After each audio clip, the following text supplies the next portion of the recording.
नमस्कार, मैं त्रिभुवन चौहान और लोकार्पण पर आप सबका स्वागत है। जो फुटेज आप अभी देख रहे थे ना, ये मेरे लिए भी बहुत नई बात थी।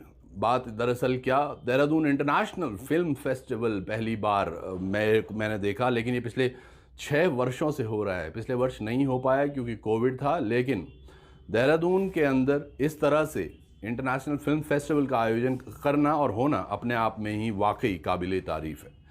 और एक बात मैं पहुंचाऊँ आप तक कि उत्तराखंड में जो फिल्म फेस्टिवल जो वणु ना, यो हमारा दिल तय झंझोरी दौड़ दो कि आज तक हमें उन्हें चीज़ देखी नहीं है। आप देखला एपिसोड में कि किताब बड़ा बड़ा लोग जो हम तो टीवी पर जो चाहे कभी क्रूर सिंह जन तो वो दड़ी मेरी वार्तालाप भी ची। और आप सबको चाहूँगा कि इस वीडियो को अधिक से अधिक आप शेयर भी करना रहे, अपना प्यार यूं ही लोकार्पण के साथ बनाए रखें, ताकि फ्यूचर में, आने वाले फ्यूचर में हम आपको और बड़ी शख्सियतों से यूं ही मिलाते रहें। कल मुख्यमंत्री धामी ने इसका उद्घाटन भी किया था और उसके बाद काफ़ी चहल पहल रही। दरअसल होता क्या है इसमें, उसके बारे में मैं थोड़ा बता दूं। दुनिया भर की तमाम छोटी जो डॉक्यूमेंट्री बनती हैं या कुछ आर्ट फिल्म्स बनती हैं, उनको दिखाया जाता है। देहरादून फिल्म फेस्टिवल में आपने देखा होगा, अब की बार सिल्वर सिटी में कई सारी फिल्मों को दिखाया गया और उसके साथ साथ अलग अलग कैटेगरी में उनको पुरस्कृत भी किया जाएगा। आज इस सिलसिले में हमारी बात हुई, जो खास मेहमान आ रखे थे उनसे क्या क्या बातें हुई वो श्रेणीबद्ध में आपको दिखाता रहूँगा। पहले हम बात करेंगे आदित्य शील से। तो हमारे पास आदित्य शील सर हैं। आज आदित्य को आपने देखा है, एक छोटी सी लव स्टोरी से शुरू करके मनीषा कोइराला के साथ मूवी आई थी और उसके बाद बस सफ़र चलता रहा। पहले तो आपको बहुत बहुत कंग्रेचुलेशंस, कल आपको एक बहुत अच्छा अवार्ड भी मिला है सर। हाँ जी, थैंक यू सो मच इतने बड़े सम्मान के लिए।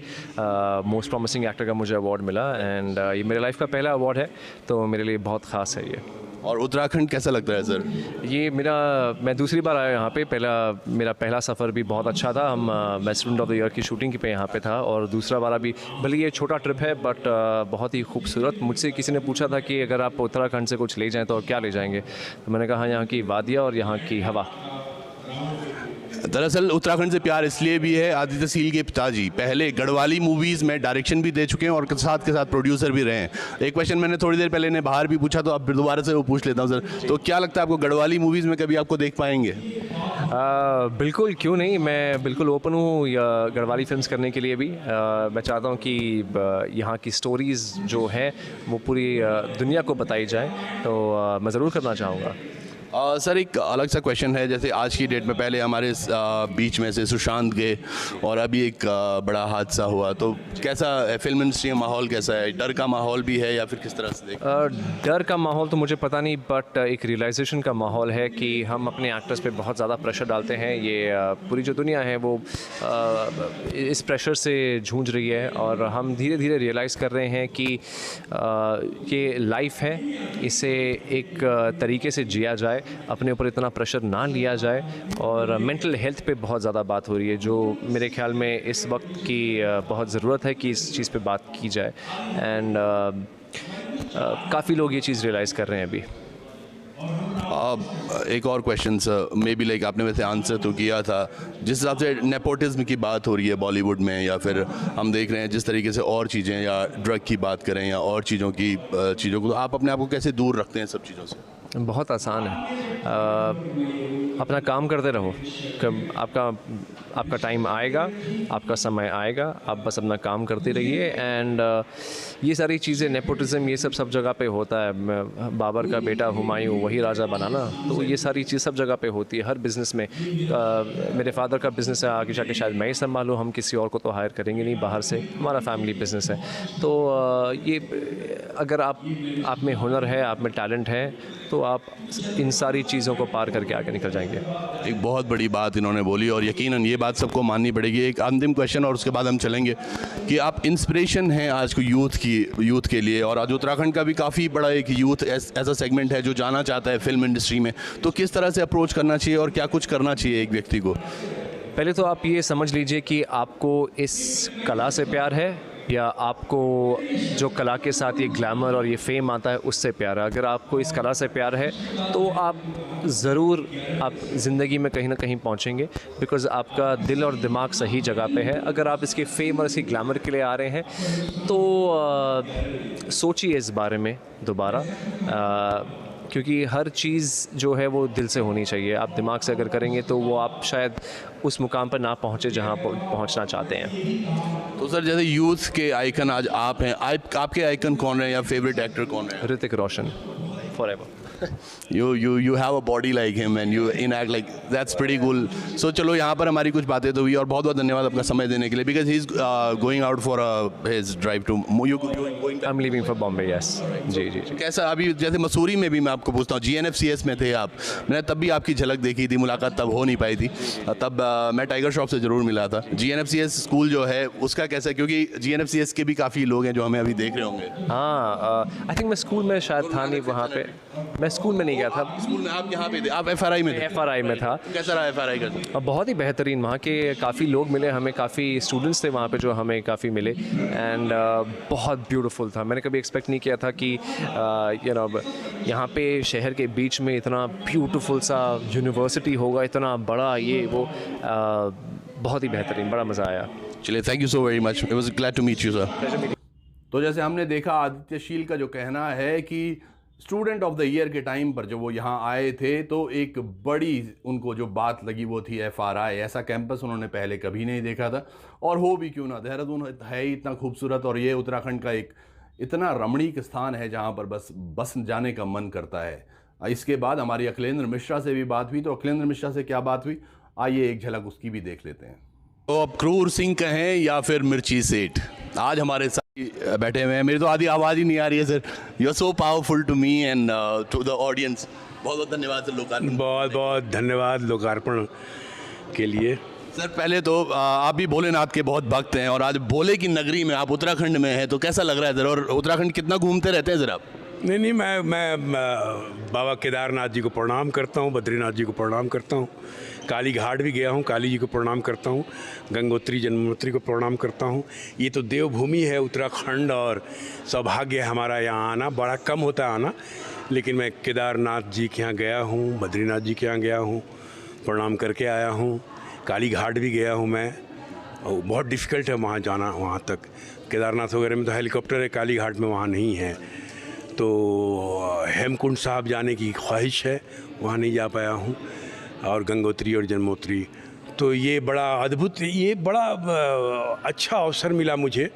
कोरोना के बाद मैं उतना बाहर नहीं निकल पा रहा हूँ कि इस तरह के फंक्शन में, चूँकि बहुत क्राउडेड होते हैं, फिर फ़ोटो का एक सेशन अलग शुरू हो जाता है, तो मैं कोशिश करता हूँ कम ही जाऊँ, लेकिन देहरादून में आया हूँ और देहरादून के लोगों से मिल रहा हूँ। और सिनेमा की बात है, सिनेमा और थिएटर का जो फेस्टिवल है, ये हमारा अपना फेस्टिवल है, हम इसे अपना फेस्टिवल मानते हैं।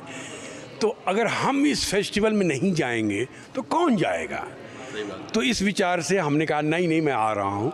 और बिल्कुल राजेश जी ने मुझे एक लालच भी दी कि आपका बुक भी हम यहाँ पे विमोचन करेंगे चीफ मिनिस्टर जी के हाथों से। मैंने कहा अच्छा ठीक है, जबकि बुक का विमोचन तो हो चुका है कई बार। तो ये बड़ा ही अद्भुत रहा संयोग। पर बहुत अच्छा लगा सर, आप उत्तराखंड में आज हैं और उत्तराखंड की तमाम दर्शक जितने भी देख रहे हैं, आप सब लोगों को बता दें, एक पीढ़ी सी लिख दी सर आपने, एक इतिहास सा लिख दिया आपने, रच दिया पूरा, जो मैं देखता आ रहा हूँ। क्योंकि मैं बचपन में, मैं जब 5वीं या 6वीं क्लास में तब था, तब क्रूर सिंह अगर आज मैं साथ बैठा हूँ तो मैं समझ सकता हूँ मेरी क्या भावनाएं होंगी सर। तो मैं चाह रहा हूँ कि उत्तराखंड की जनता को जरा एक वो जो हमारा क्रूर सिंह का स्टाइल था ना, वो दिखे सर। उत्तराखंड के सभी वासियों को प्रणाम करता हूँ। आप लोग बड़े सौभाग्यशाली हैं कि देवभूमि में आपका जन्म हुआ है और आप लोग यहाँ रह रहे हैं। और तो क्रूर सिंह का एक डायलॉग सर, अगर सारी उत्तराखंड की जनता आज सुन पाए। उसका तो एक ही डायलॉग है जो सबको पता है, यक। बहुत ही ज़बरदस्त, बहुत बहुत धन्यवाद आपको। बस एक आखिरी क्वेश्चन, क्या उत्तराखंड फिल्म फेस्टिवल जैसे हुआ है तो आपको क्या लगता है संभावना है, जो यहाँ की प्रकृति की एक सुंदरता है, कहते हैं कि जो मैं मानता भी हूँ कि अगर कहीं सुंदरता या कहीं स्वर्ग है तो वो उत्तराखंड में, तो क्या लगता है फिल्म यहाँ पे बननी शुरू और हो जाएंगी अभी? बिल्कुल उत्तराखंड को एक्सप्लोर नहीं किया गया है, विशेषकर सिनेमा में एक्सप्लोर नहीं किया गया है। और ये बड़ा अच्छा प्रयास है फिल्म फेस्टिवल करवा के लोगों को जागरूक करना और अच्छी फिल्में देश विदेश से दिखवाना उन्हें। तो ये बड़ी अच्छी बात है, बड़ी अच्छी पहल है और सराहनीय है। और ये छठा साल है देहरादून इंटरनेशनल फिल्म फेस्टिवल का। तो इससे प्रोत्साहन मिलेगा, नए बच्चों को प्रोत्साहन मिलेगा जो फिल्म मेकर बनना चाहते हैं, एक्ट्रेस बनना चाहते हैं, फिल्म के किसी भी विधा में जाना चाहते हैं। तो ये एक अच्छा प्रयास है और मुझे अच्छा लगा यहाँ आके, और मैं इसका हिस्सा बन रहा हूँ, ये तो और कमाल है। बस एक अंत जाते जाते क्वेश्चन सर कि आज आपने देखा होगा सर, पिछले साल सुशांत सिंह गए, अभी सितार शुक्ला का जाना हुआ। बॉलीवुड में जिस तरह से एक ड्रग डीलिंग का हर कोई सुनता है या फिर नेपोटिज्म का भी, और आप क्योंकि बहुत सीनियर हैं और बहुत सालों से इंडस्ट्री में काम कर रहे हैं, तो क्या राय या फिर नवयुवाओं को किस तरह प्रेरित करना चाहेंगे सर? ये सवाल बहुत मोनोटोनस हो गया है, इसका बहुत बार जवाब दे रहा हूँ, अब मैं जवाब नहीं दूँ, बहुत मोनोटोनस हो गया है। चलिए धन्यवाद। तो अखिलेंद्र मिश्रा का आपने देखा इंटरव्यू, किस तरह से, ज़्यादा समय नहीं था क्योंकि उनको जाना भी था, लेकिन अपनी बातें बड़ी बेबाकियत से वो कहते चले गए। और देहरादून या उत्तराखंड से जो उनका प्यार है, देवभूमि के साथ खास वो जुड़ा लगाव भी रखते हैं क्योंकि वो भी भगवान भोलेनाथ के बहुत बड़े भक्त हैं। आज इसी सिलसिले में फिर मेरी बात हुई नीता वशिष्ठ से। इंटरव्यू थोड़ा लंबा है, बन के रहिएगा, क्योंकि जो बातें उन्होंने बोली हैं, एक महिला को किस तरह से स्ट्रगल करना पड़ा बॉलीवुड में और किस तरह से उन्होंने अपना एक आयाम इकट्ठा किया, उस पर कुछ खास बात टिप्पणी भी करने वाली हूँ। तो देखिए, आज देहरादून इंटरनेशनल फिल्म फेस्टिवल में हमारे साथ जुड़ी हुई हैं मीता वशिष्ठ, एक ऐसा नाम जिन्होंने कामयाबी के शिखर पर पहुंचने के लिए बहुत सारी चीज़ें की हैं और इतनी सारी फिल्में और एक आर्ट से आने के बाद कमर्शियल फिल्मों में आना, कैसा सफ़र रहा आपका मैम? वो एक्चुअली बड़ा ऑर्गेनिक सा सफ़र था, क्योंकि आर्ट फिल्में जो मैंने की थी वो ऑलरेडी कमर्शियल इंडस्ट्री के जो लोग थे वो सराह रहे थे, प्लस उन दिनों टेलीविज़न का बहुत सुंदर दौर था और ज़्यादा टीवी सीरियल्स नहीं बनते थे, जो थोड़े बहुत बनते थे वो सभी लोग देखते थे। जैसे अगर आपने एक एपिसोड किया तो यश चोपड़ा से लेके जो भी इंडस्ट्री में था उन्होंने वो देख लिया होता था। आज के टाइम में थोड़ा सा मुश्किल है लोगों के लिए, क्योंकि आपको मैसेज करके बोलना पड़ता है कि सो एंड सो चैनल पे ये आएगा, मेरा वो एपिसोड है। पर हम लोग जब शुरू में हम लोगों ने शुरू किया था काम 87 के बाद, तो उस समय ये दौर ऐसा ही था कि आप एक भी चीज़ कर लो टीवी पे तो वो लिटरली पूरा देश और पूरी इंडस्ट्री देख पाती थी। तो हालांकि मैंने इतनी कमर्शियल फिल्में नहीं की, लेकिन कमर्शियल इंडस्ट्री में सब जानते थे कि ये लड़की कौन है। हाँ जी। उससे पहले मैं आपको उत्तराखंड में भी वेलकम करना चाहूँगा। मैं उत्तराखंड आना होता रहता है आपका काफ़ी? मेरे पिता, उत्तराखंड से मेरा एक ख़ास लगाव है, क्योंकि मेरे जो पिताजी थे वो royal Indian military college Dehradun, जी, वो वहाँ पढ़े थे 1949 में, जब वो 10 साल के थे। और जब तक ब्रिटिश गए तब तक वो वहाँ थे। और 2000 और तो हर साल हम लोग बचपन में आते थे यहाँ पे, क्योंकि RIMC के वो जो गैदरिंग्स होते हैं ना, एनुअल फंक्शंस 3-3 दिन के, तो वो मैंने बचपन में काफ़ी बार अटेंड किए थे अपने फादर और मदर के साथ। तो और RIMC काफ़ी देखा था, और क्योंकि पिताजी का बचपन देहरादून और RIMC में गुजरा था और दादाजी के बहुत सारे जान पहचान वाले लोग भी थे, तो देहरादून हमेशा एक बचपन से एक सिलसिला जुड़ा रहा है। और मैं फाइनली 2008 में आई थी अपना प्ले ललदेद करने, वो फेस्टिवल जो थिएटर फेस्टिवल है वहाँ पे, तो वो करने आई थी। और उसके बाद 2009 में RIMC ने मुझे बुलाया था as an actress to talk to their students, जो मेरे पिताजी के लिए बहुत ही एक गर्व का उनके लिए बहुत विषय था उस समय बहुत।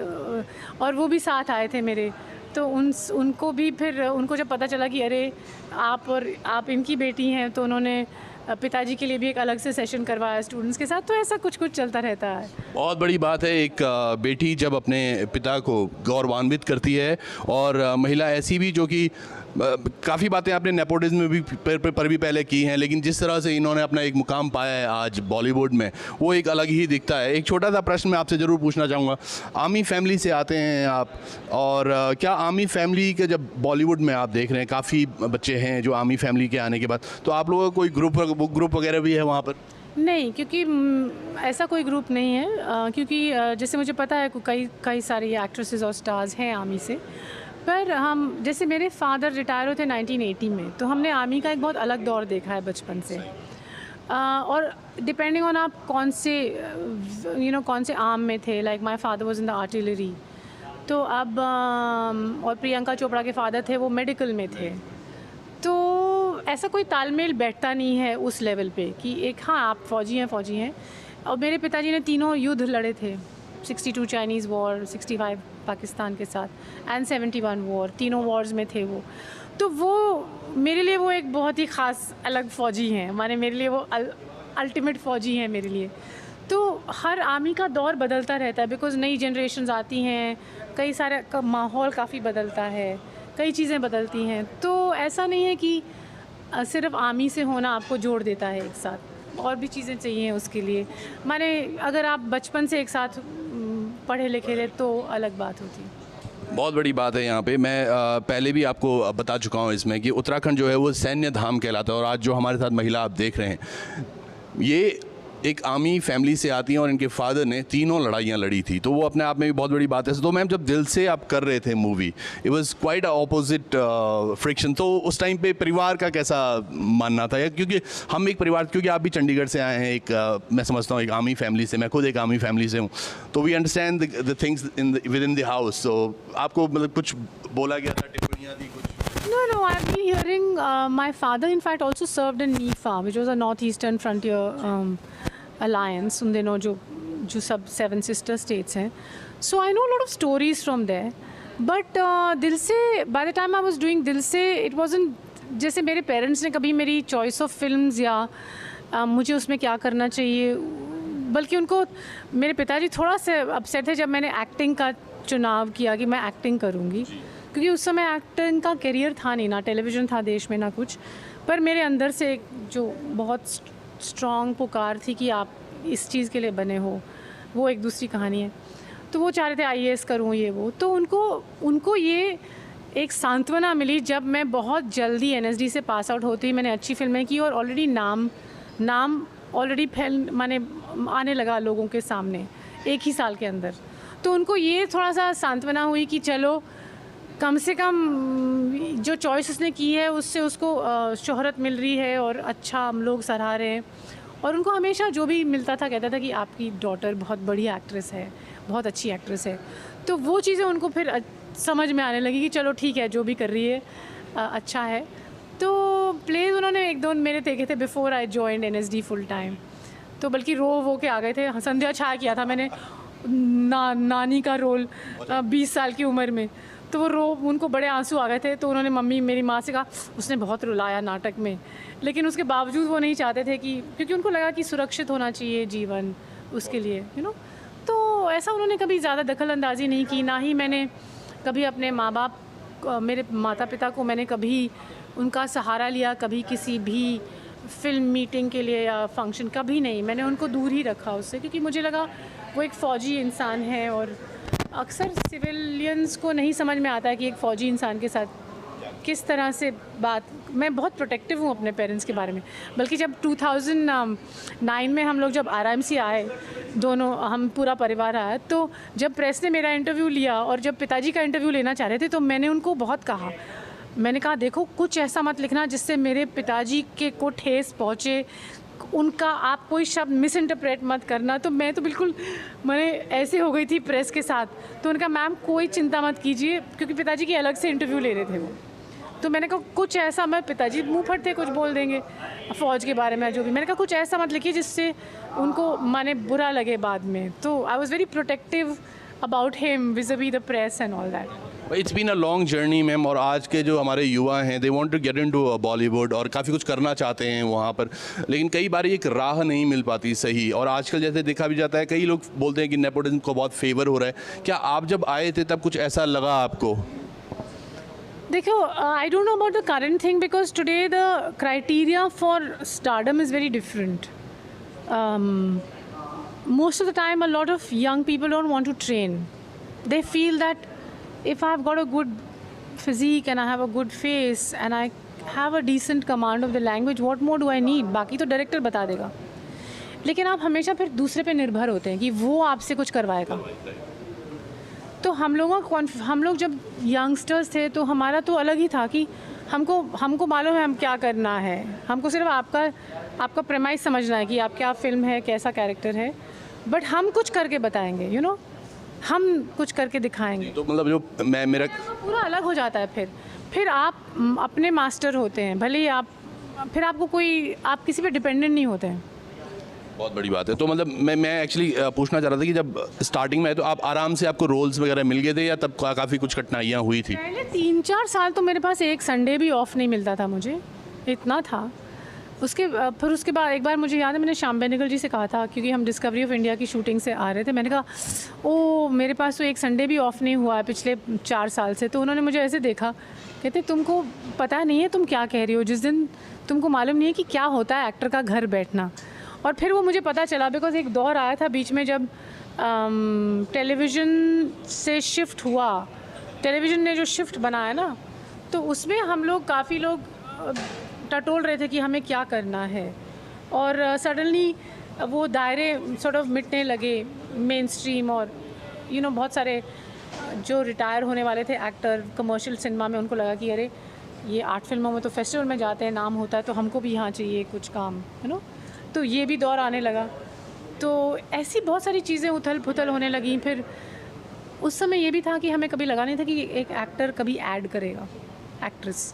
मेरे पास उन दिनों कई बारी पैसे नहीं होते थे, मुझे सनशाइन सनसिल्क शैम्पू के ऐड आए, मैं मना कर दूं कि नहीं मुझे नहीं करना है, मैं एक्ट्रेस हूँ। आज वो ट्रेंड बन गया। और उसके 5 साल बाद सडनली सब बड़े बड़े एक्टर्स सब कुछ बेच रहे थे, तो वो भी एक सदमा सा था कि ये क्या हुआ। तो ऐसे ऐसे दौर आए जब आपके पास काम नहीं भी था, तो उस समय आपको एडजस्ट करना पड़ता है थोड़ा बहुत उस टाइम से। तो मैम एक तो आप बॉलीवुड में रहे, तब तो घूमने का मौका मिला होगा। आर्मी फैमिली जैसे होती कि हर 2 साल में नई पोस्टिंग होती हैं। मैं ये इसलिए भी पूछ रहा हूँ क्या कि उत्तराखंड भी एक पहाड़ी एरिया है, और आप स्टार्टिंग में जो आपने जर्नी शुरू की वो शायद क्या चंडीगढ़ से शुरू किया आपने? नहीं, चंडीगढ़ तो बाद में आया, क्योंकि उस समय पिताजी की पोस्टिंग लद्दाख में हुई थी 70s में। Yeah, separated family quarters, and Ladakh was the closest by one Air Force plane would bring you down in a fort. So that was the closest place to Ladakh. So हम लोग इसीलिए चंडीगढ़ में बस गए थे। तो हम तो सब जगह घूमे हैं, तालबेहट जैसी जगह जो अब उधर माता टीला डैम है और काफ़ी बड़ा आर्मी कैंटोनमेंट है, लेकिन उस समय हम लिटरली पहले लोग थे जो वहाँ पहुँचे थे। तो मैम उत्तराखंड में आपको पॉसिबिलिटीज़ दिखती हैं, या फिर आप अगर घूमे हैं उत्तराखंड में कि कोई यहाँ पे फिल्म सिटी का निर्माण हो सकता है, यहाँ पे लोकेशंस ऐसी कुछ अच्छी हैं? उत्तराखंड में बहुत कुछ हो सकता है, क्योंकि एक तो यहाँ पे जब थिएटर फेस्टिवल के लिए आई थी, तो जिस तरह की ऑडियंस आई, भरा हुआ था ऑडिटोरियम, मुझे उस समय लगा कि यहाँ पे बहुत ज़बरदस्त पॉसिबिलिटीज़ हैं। आप जो यहाँ का यूथ है, अगर ऐसा film craft, acting craft and all the crafts related to cinema and to media, अगर उनका एक ट्रेनिंग का प्रोसेस यहाँ बन सकता है, उससे और चीज़ें निकल सकती हैं। You can have a film school here और actors. I personally don't believe in film schools, that's good for directors. I believe that there should be art schools, where you are taught all the arts, and उन arts के ज़रिए कैसे आप cinema और theatre से जुड़ें। So I feel there is a tremendous possibility, because यहाँ पे ऑलमोस्ट एक गुरुकुल जैसा बन सकता है, वो माहौल है।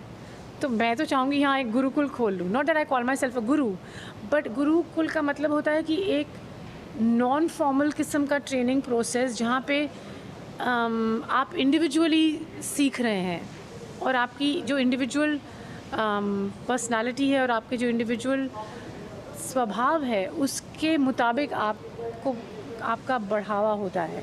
ये नहीं कि एक थोक में आपने पढ़ा दिया। बहुत बड़ी बात है। इनको भी यहाँ पे पॉसिबिलिटीज़ दिखती हैं कि यहाँ पर कुछ हो सकता है, उत्तराखंड सिनेमा का कुछ हो सकता है, इंडियन सिनेमा यहाँ से राइज अप हो सकता है, गुरुकुल भी खोलने की बात कर रहे हैं ये। मैम एक अंतिम क्वेश्चन मैं लेना चाहूँगा आपसे।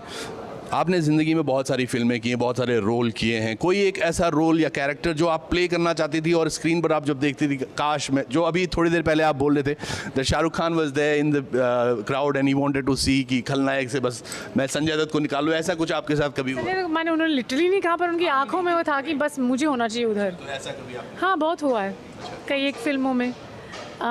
वो तो नहीं बताऊँगी क्योंकि वो फिर उस एक्ट्रेस की एक तरह से तौहीन हो जाएगी, तो ये मैं नहीं ये नहीं होना चाहिए। पर अक्सर होता है कि आपको लगता है कि अरे ये पॉसिबिलिटीज़ ही इस लड़की ने नहीं देखी। तो मैम चलिए इसको थोड़ा और घुमा के, तो कोई ऐसी रोल मॉडल जिनको देखकर आपको लगा कि हाँ फिल्मों में मुझे जाना है, या ये सब जो चीज़ें शुरू हुई थी वो कहाँ से शुरू हुई? I'll tell you quite simply, and this is not to be offensive to any actor or actress, but I feel, like for example in Dil Se, and I'm saying this from my heart, I really like Manisha. She's a very sweet girl, but I feel that she's got such a beautiful face, you know. तो मुझे लगा कि उस समय मुझे ध्यान आता था कि इसने अपनी बॉडी पे काम क्यों नहीं किया है। ये अगर टेररिस्ट कैंप में ट्रेंड है बचपन से, तो वो शरीर में क्यों नहीं दिखना चाहिए।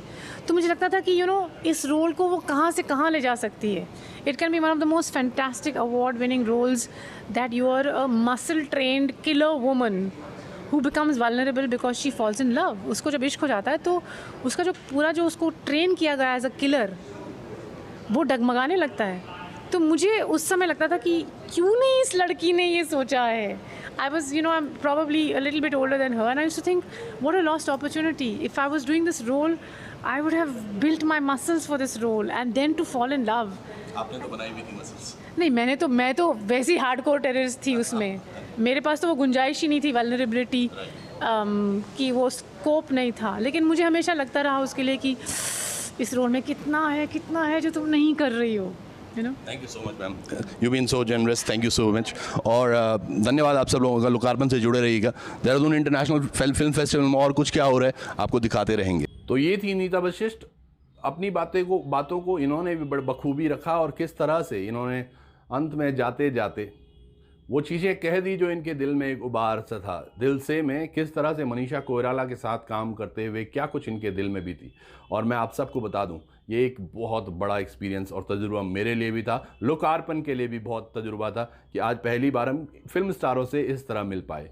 जुड़े रहिएगा लोकार्पण के साथ, अपना प्यार यूं ही बना के रखिएगा, और धन्यवाद।